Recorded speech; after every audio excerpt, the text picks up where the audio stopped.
The following program was provided by an independent producer solely responsible for its content. The opinions expressed do not necessarily represent the views of this station, its staff, board of directors, or underwriters. Welcome to the Empower Hour with Greater Nashua Mental Health. The Empower Hour will provide information and support about mental health, substance use, and behavioral health. Our goal is to share inspiring stories about transforming lives, to strike down stigma, and to encourage our community to reach out and get help when needed. Mental health is part of all of our lives. It's time we talk about it. I'm Dr. Cynthia Whitaker, President and CEO of Greater Nashua Mental Health, and it's time to get empowered. Welcome to the Empower Hour with Greater Nashua Mental Health. I'm Dr. Cynthia Whitaker, the President and CEO at Greater Nashua, and we thank you for watching the show. Today with me, I'm delighted to have Julie Christenson-Collins, who's been with the agency for just about 5 years. She's currently the Program Manager of Substance Use Disorder Services and Drug Court. So I'd like to welcome Julie to the show. Thank you so much for having me. I'm excited to be here. Oh, thank you for coming and having this conversation with me today.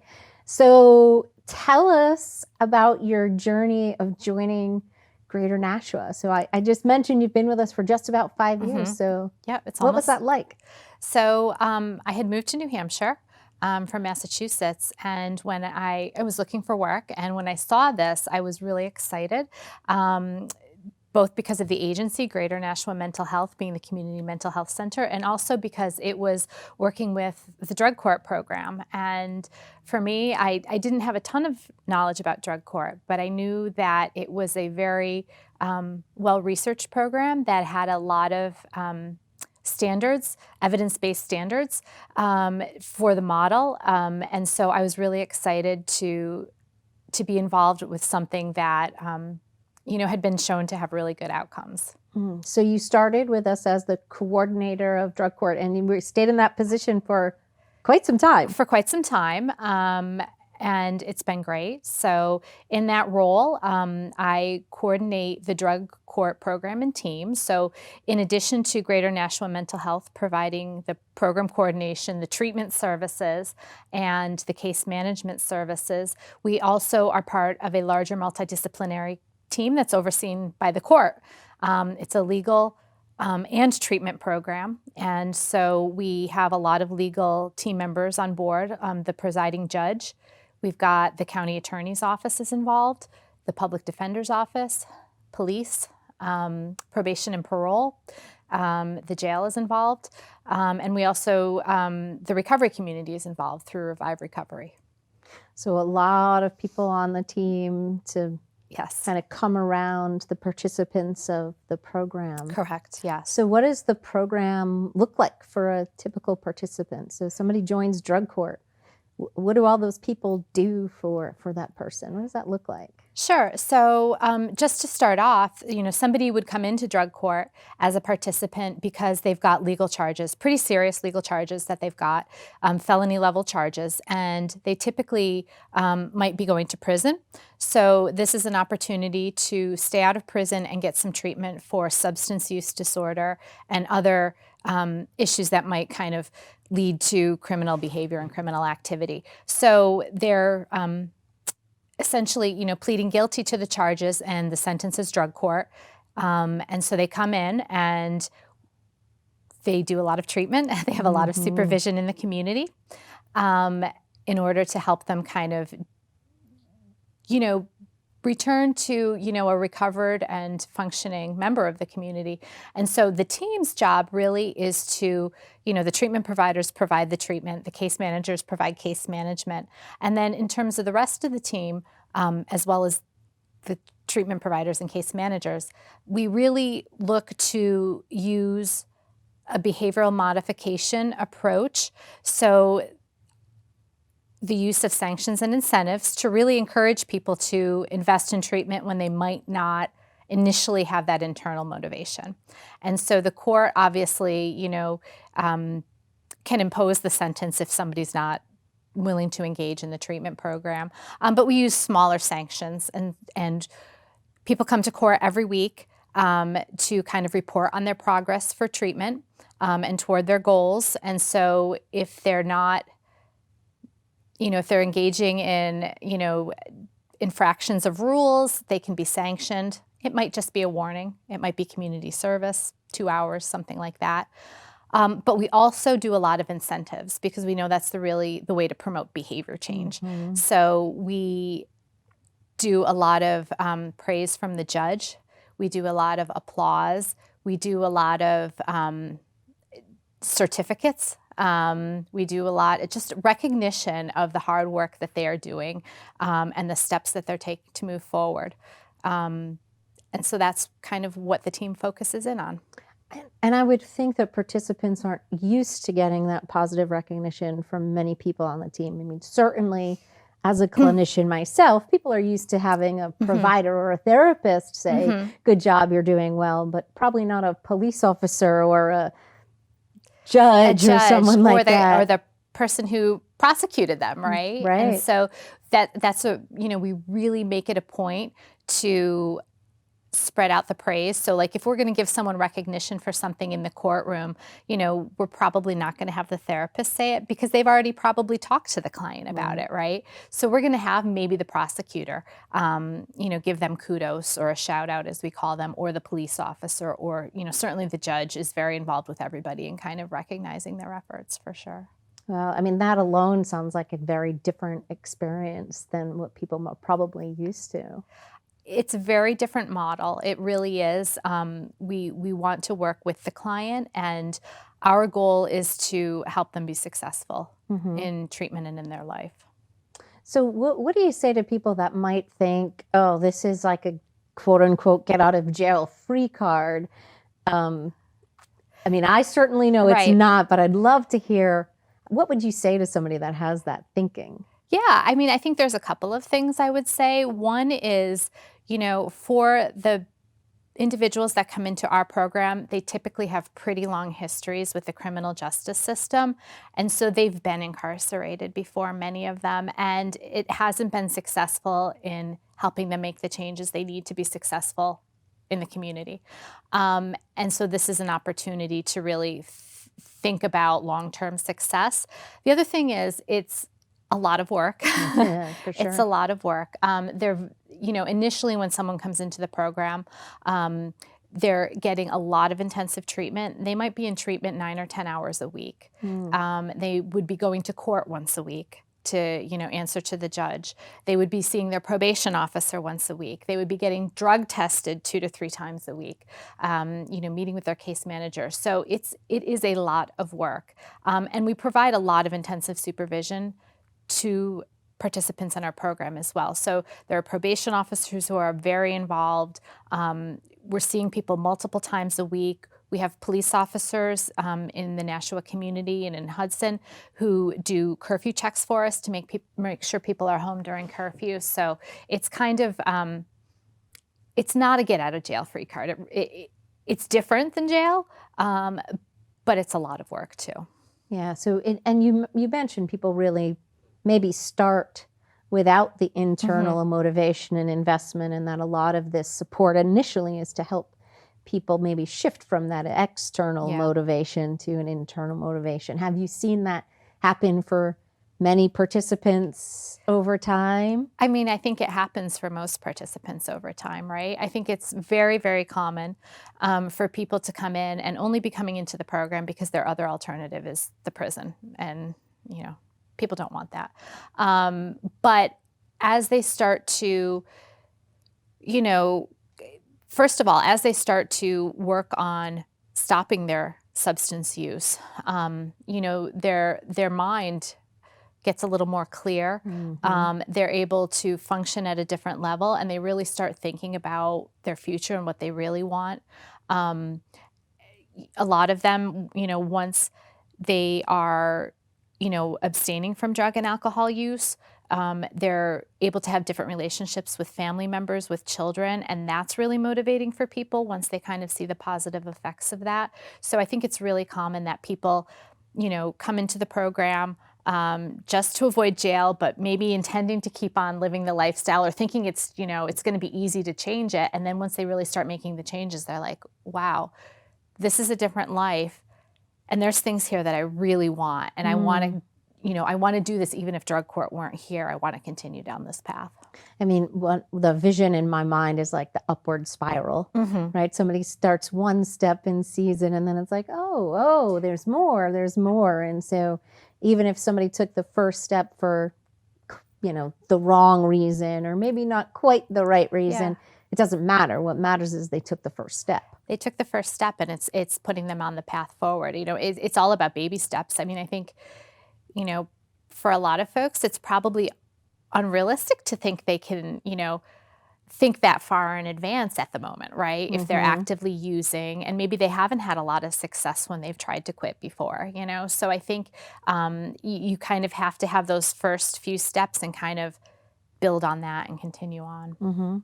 So how long has the drug court program been here in Nashua? So in Nashua, we've been around since 2014.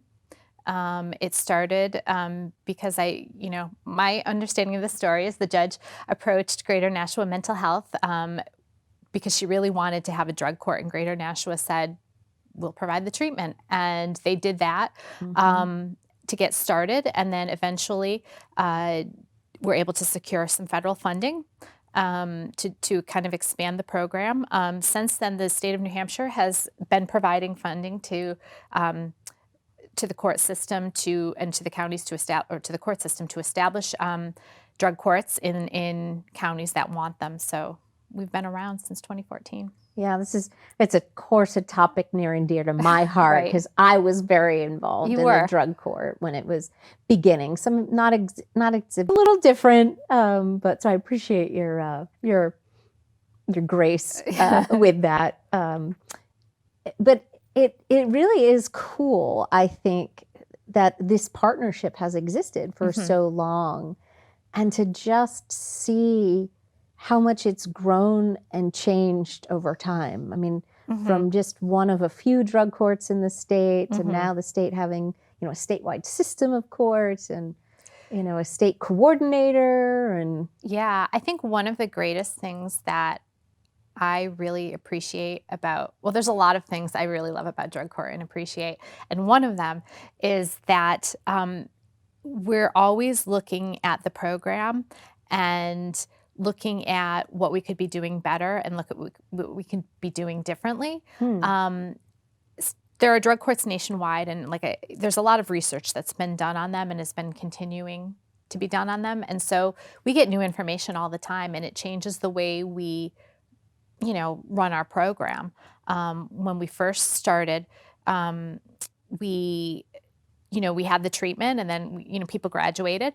We have since then brought on recovery coaches who kind of are people themselves in recovery, who can kind of walk alongside participants and kind of share their own experiences in a way to kind of coach them along, and to really also get them connected to community supports in ways that the rest of the team can't do as directly. So that's one way we've changed, certainly, and a lot of the legal processes and things we've tweaked them over time as well. Yeah, I remember when we brought recovery coaches on, and just what a difference it made for the participants. I think it really engagement. To just have that other person who's kind of lived the journey, and plus provide hope. Provide hope is a huge thing. Nashua can be a small community, and so a lot of times, people have known each other back in the day, and so saying, well, if that person can do it, I can do it. And actually, we hear that people say that a lot about other participants. Well, I know so-and-so in the program, and if he can do it, I know I can do it too. So there's a lot of hope. Hope and importance of community, it sounds like, too. Exactly. I think it's possible to get through the program just because we have a lot of accountability and a lot of supervision, but really what makes people successful in the program when they're willing to take that next step and really work to build their community with positive recovery supported people. And so we're treatment providers, right? And so we're positive, but we're involved with people professionally, right? And so having them kind of develop those relationships with other people in the community or other participants in positive ways is really what's meaningful. And I think the participants a lot look to each other for encouragement and support.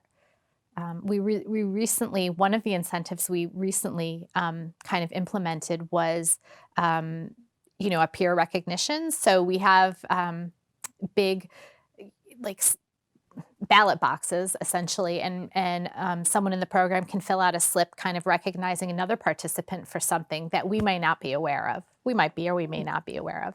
And so we recently just started doing that, and I have to say the response was really, really overwhelming to me. And to see them kind of, so we get the slips out and we sign them up to team members and they kind of read them out loud. Mostly they're anonymous. Sometimes somebody puts their name on it.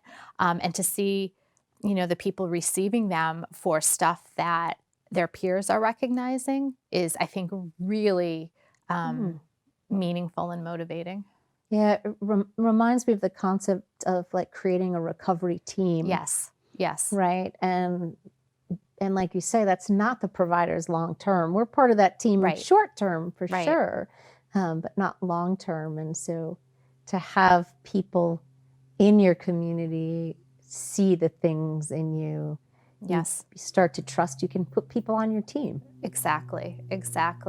And, I think the other thing, it kind of speaks to as well is a lot of participants in the program, when they get to a point where they're feeling stable, where they're moving forward towards those goals, they want to pay it forward to other people, right? And so we have a lot of, participants in the program who are further on or who have graduated, who really are there for the people that are, new and maybe struggling in the program, to provide that kind of encouragement and coaching. And I know it's tough and it stinks, and this is how I handled it, and this is when it made a difference for me when I did this, so I think that's really amazing, honestly.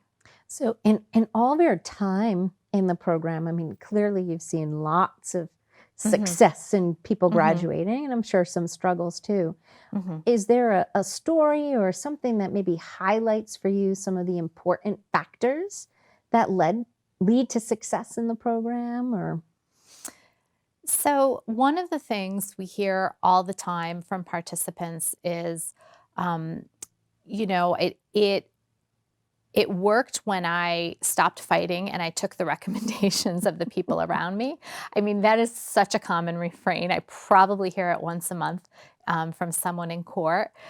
So I know that a lot of times is what the participants think. I do think it goes to the larger issue of community, really, and having a person find that both the community and meaning for themselves, right? And so the folks who have been the most successful have been willing to, get engaged in recovery support programs, whether it's AA, NA, Smart Recovery, Revive Recovery, different things like that, and kind of build that community for themselves. So they have people that they can rely on and people that they can help nurture too.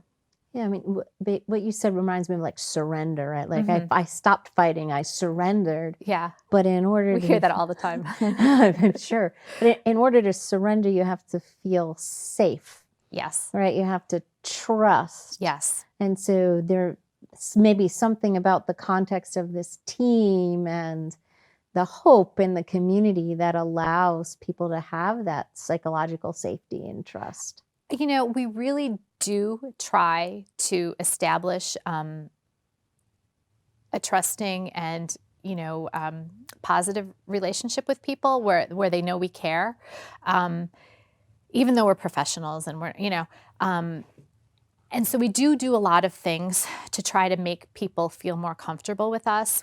For example, we don't want to judge or punish people when they slip up and have use a substance, because we know that that's something that they're struggling with. And so we thank them for letting us know that they're having trouble, and we work with them on a plan moving forward. Now, if they don't follow the plan, that's where the accountability piece comes in, right? But it's not it's not, we never want to have the person feel alone when they're struggling with something. The other thing is, the judge meets with everyone, initially once a week. Then as they stabilize, it's maybe biweekly or monthly. So she really gets to know the folks over time and have those conversations. And so I think they kind of recognize that they can share stuff. They see how we operate the court. We try to be consistent. We try to be fair, and so I think that helps people start to trust us as well. So when you think about a successful graduate, Yeah. does that look like one thing? Does it look like many things? Nope. What does it look like? It looks like so many different things. And, we've got, folks who have graduated our program, have enrolled in college, who are, almost everybody's working when they graduate, unless they have maybe a pretty significant medical issue. But people who are working,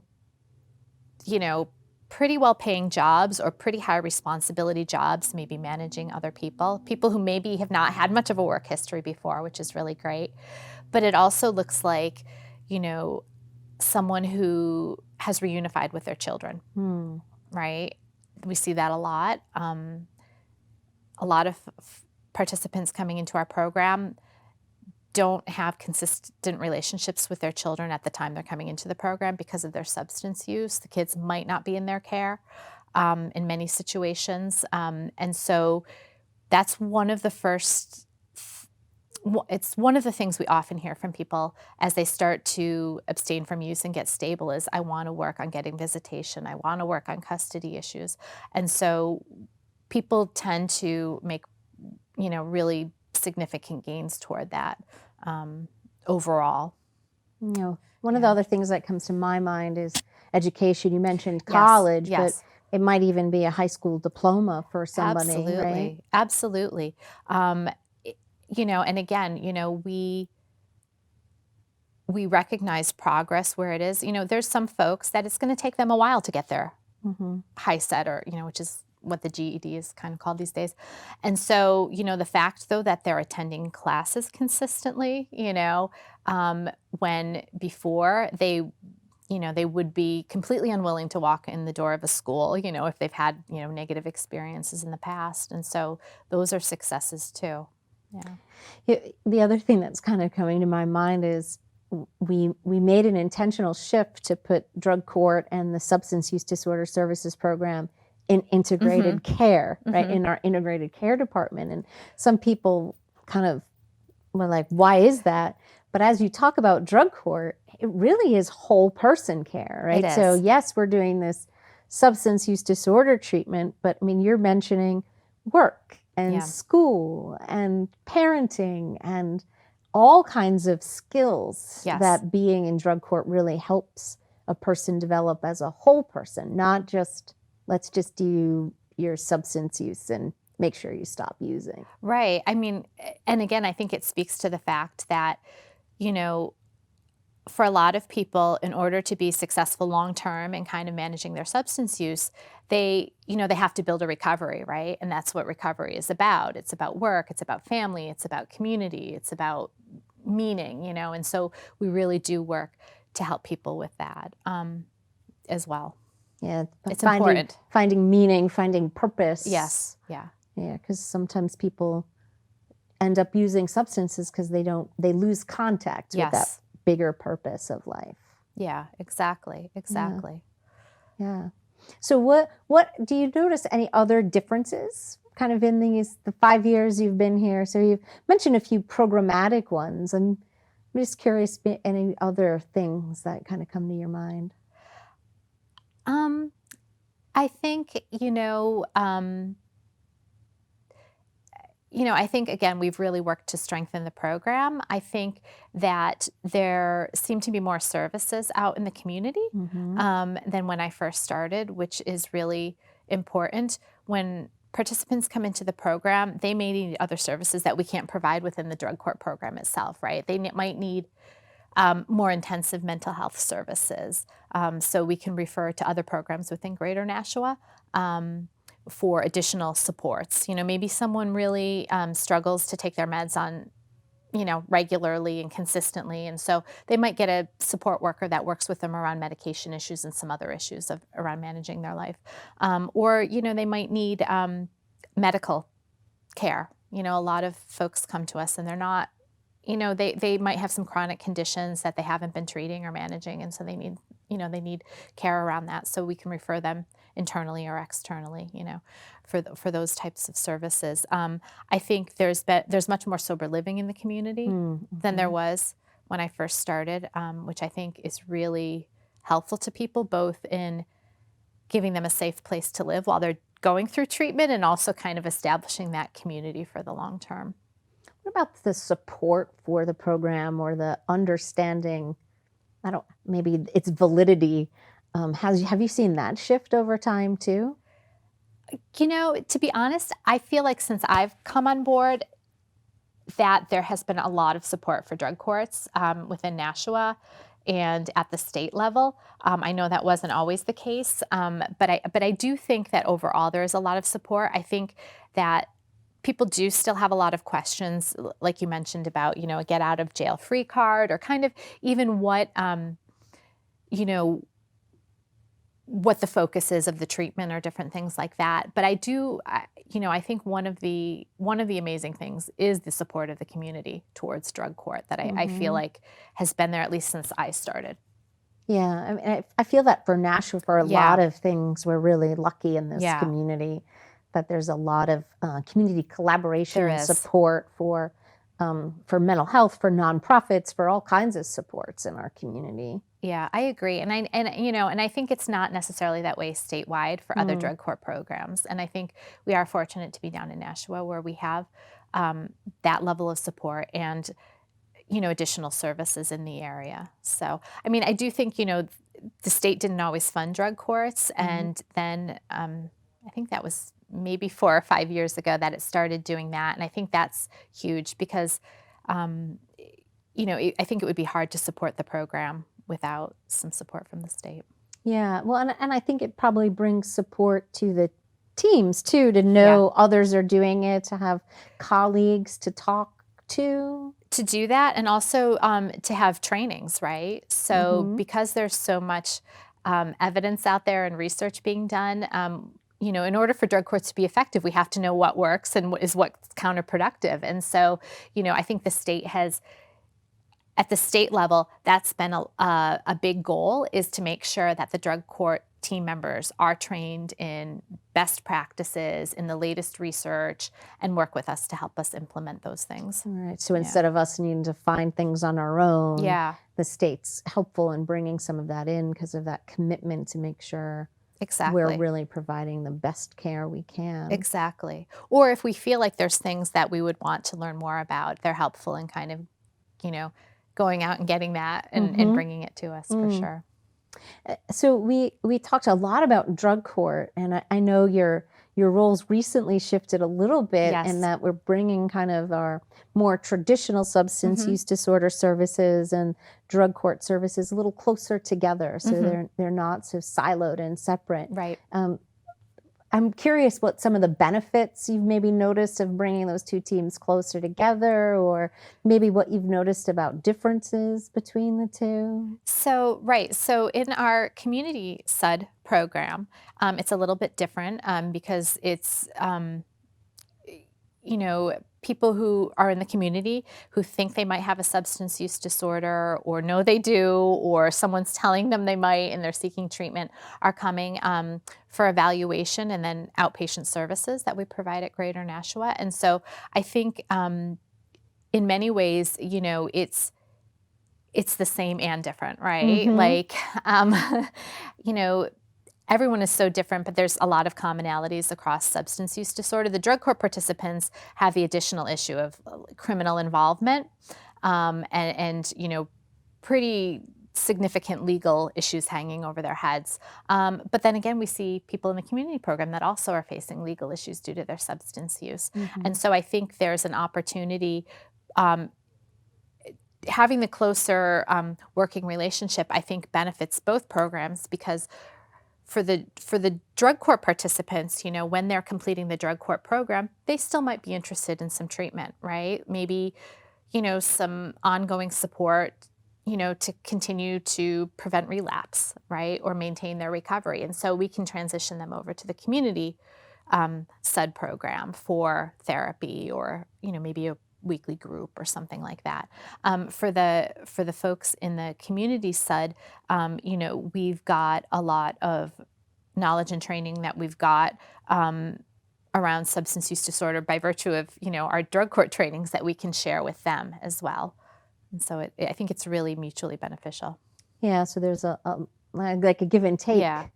a giving and receiving of sharing all the knowledge and expertise that the Exactly. drug court teams developed over time. But Exactly. Or, sometimes, they might be working with someone who's got a legal issue, and we're not lawyers, we can't give advice, but, knowing, the team can reach out to us and we can say, oh, well, why don't they call this place? And they can probably get the information they need from the clerk at this court or whatever it is, yeah, interesting. Yeah. So do you have a highlight, if you were to stop and think about like the 5 years, like a high point story of a moment that like, this is why I do this, or that just highlights something for you? So for me, every time a participant talks about their community and kind of what they found meaning and purpose in, it's like I get emotional inside, because to me that really gets to the heart of it. And you can see all these, outward behaviors on the outside, like, they're working or they're in school or, they're doing this, they're doing that. But when they kind of speak to that, I know that that's kind of what's driving it for them, right? Is that sense of community and belonging and giving back, or, just kind of, I don't know how to describe it, but just kind of learning that they have a positive role within the Nashua community or the Hillsborough County community. Like figuring out that they have worth, they have something to give, that they're wanted, they're appreciated. Yeah. And I think, again, just for me, it always blows my mind how open people are in wanting to share that with others that are maybe not as far along down the path. That's what really gets me is, they're not saying this for themselves. They're saying this to help the person sitting next to them who's struggling, right? Like, and so for me, that's meaningful. We have graduations. Periodically, we kind of do these biannual celebrations right now, because otherwise we'd be having a graduation like every 6 weeks, and we can't do that. But, we have the graduates speak, and they talk about, kind of their story in drug court, or maybe their story in life, and kind of where they are now. And, it's just moving. It's just really moving. And I think, for so many of them, it involves, their families and their kids. Yeah, having attended some of those graduations in the past, I mean, there have been some stories where there's not a dry eye in the room, or they're just can be so moving. Yeah. To see somebody, I mean, you've mentioned it before, who wasn't connected to their family when they started, and now their family's there to watch them, celebrate graduation, and it just can be so moving. It really is. The graduations are, of course, I'm the one that's running around doing the work to get them set up, but then when I go there, I'm always like, oh, this is why we do this work, because people are up there and they're just,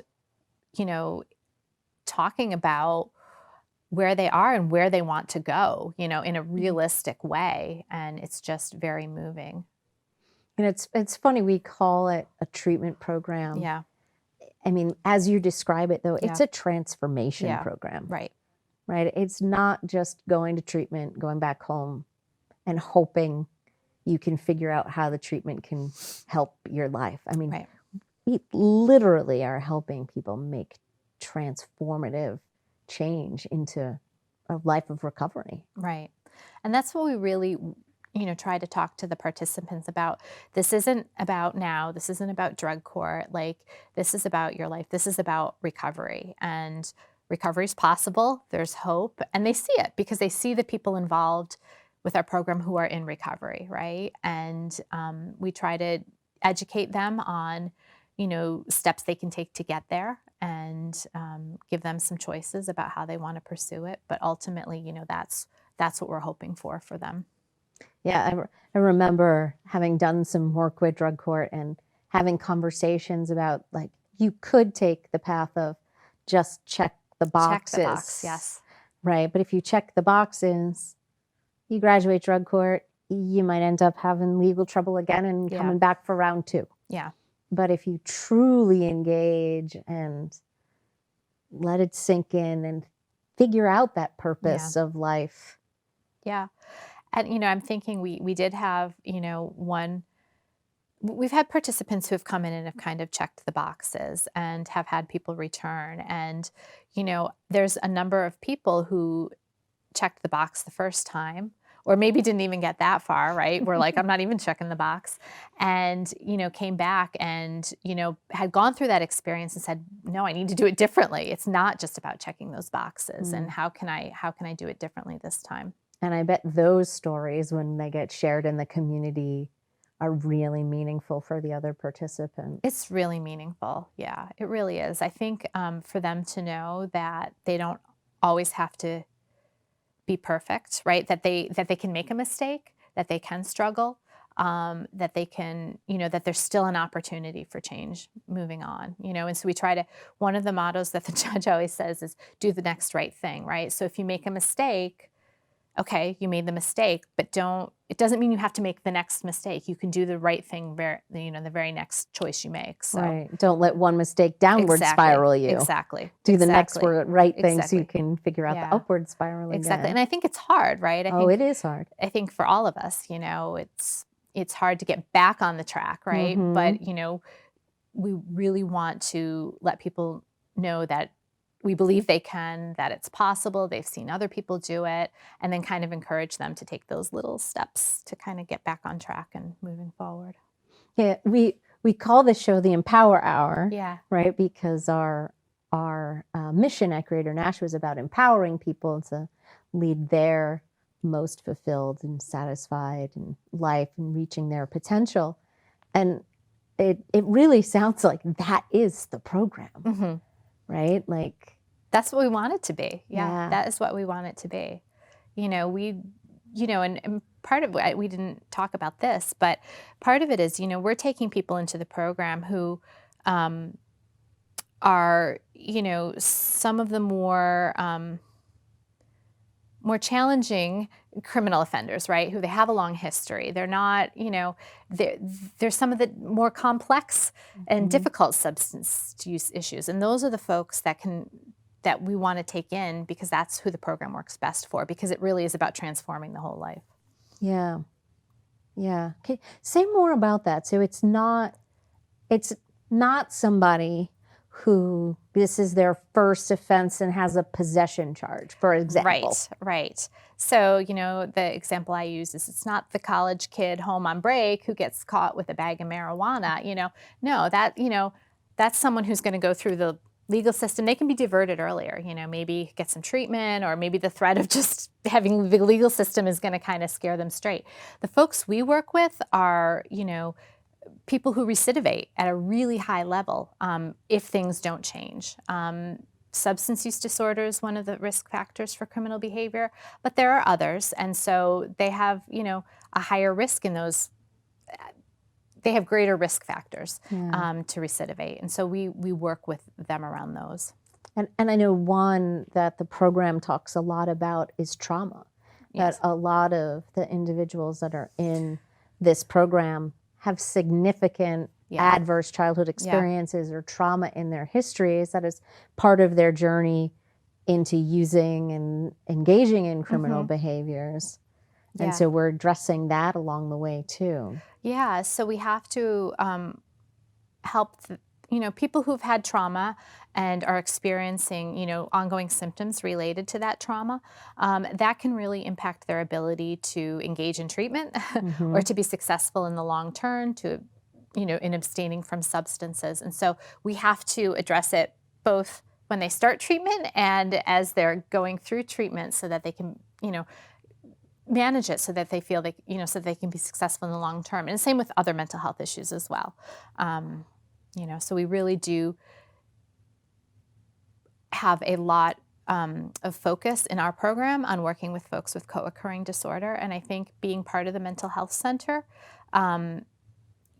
really helps us be able to serve the people who have a co-occurring disorder. So a mental health disorder and a substance use treatment disorder. Right, that whole person idea. Correct, again, that yeah. we're not just treating a substance use disorder, we're treating whatever is maybe brought the person to it, as well as providing them the resources they need to move through it and recover. Exactly. And I think, a lot of substance use disorder treatment programs, don't have the capacity to do that. Maybe they're just a substance abuse treatment program. Maybe they're a small program, and so somebody who has both a mental health disorder and a substance use disorder, it might be really hard for them to do that substance use treatment program without support around the mental health issues. And so we really work to provide that. Yeah, and I know there's a lot more recognition of that Yes. in general than there had been in the past. But I do think, like, especially when we're talking about drug court participants, again, it's not I'm in college, I'm depressed, I tried drinking and got in trouble. Right. Like that type of co-occurring, a little depression and alcohol use, still problematic, still requires support and help, but is not who we're helping. I mean, we're helping people that have tried to get help before that it didn't help. It didn't help. I think one of the things with drug courts that they always talk about is it's treatment plus accountability, right? Too. And so, and the need for a really intensive service package. So we try to incorporate all those things into drug court, Yeah, it's such a great program. Such a great program. It really is. It's inspiring to see the work that is done by the participants and how hard they work, and where they head out to. We've got, like I've mentioned, we have graduates we know that are very involved in the recovery community and passing it forward, or working great jobs, and responsible for other people in their workplace or whatever. So it's really exciting, and the team is so good. Like, our team is so motivated to just provide the highest quality service they can to people in the program, and we owe them that because they're required to do this program now, right? So we owe them a good program to do. Right, well-trained, following the research, the data, exactly, making sure we're doing the right thing. Exactly. We're doing the next right thing for them. Exactly. Yeah. I love it. And I'd love, if somebody is listening, watching, who is thinking, oh, I want to be a participant, or I wish my family member would be a participant, or do you have any golden nuggets or something of just wisdom you might share with someone about just how does somebody make that transformation, or what's a first step? Or so I think, for me, I think that from what I've seen, the first step is to get connected. Get connected. Find someone to get connected to, and be open with them. Be open with what you're struggling with or what you're doing, because that's the only way to start moving forward. And I think once you kind of build that connection, then you can build other ones. So whether it's, calling up Greater Nashua Mental Health or another treatment provider, or walking into a recovery center and seeing a peer recovery coach, or walking into a meeting, get connected. Yeah, so that the first step to maybe being empowered, people might not feel is very empowering, but is to know you're not alone. You aren't alone. and to just be honest and find somebody to get connected to. Yeah. And I think, I'm looking at it from the outside, right? But I think that most people out there, whether they're a peer or whether they're a professional or a family member, they do want to help, right? They do if someone's struggling, and so just empower yourself to reach out and to ask for help. Yeah, it's so good, because I think like you were saying, when people are using, they're not always thinking right, and so Right. it's easy to fall into that trap of people don't care. I'm in this by myself. It'll never get better. But that's not true. That's not true. Yeah. Yeah. It's And I just know not it, true. it feels that way at the It moment, does. right? Because you're in a really bad space and a really bad place. But there is hope, and people do recover and lead really happy lives and fulfilled lives. Yeah, I think people recover a lot more than we know, Yeah. because a lot of people historically have kept their struggles Exactly. secret, but there's a lot of hope and a lot of good Yeah. that can come out of this program or other Other programs and other treatment. Yeah. Wow. It has been a delight talking with you about drug court. I feel like, going back in time know, a little, right? and remembering. I know you miss us, right? I do miss you all. It is true. Yep. And it's just so great to watch it continue to grow and blossom. Yep. And know that, it continues to help people and transform lives. So It's a great program. It's a great program. So thank you for sharing. Thank you for having me. About it, and thank you for watching, listening, and being with us on Empower Hour with Greater Nashua Mental Health. And we hope that you have an empowered day. The preceding program was provided by an independent producer solely responsible for its content. The opinions expressed do not necessarily represent the views of this station, its staff, board of directors, or underwriters.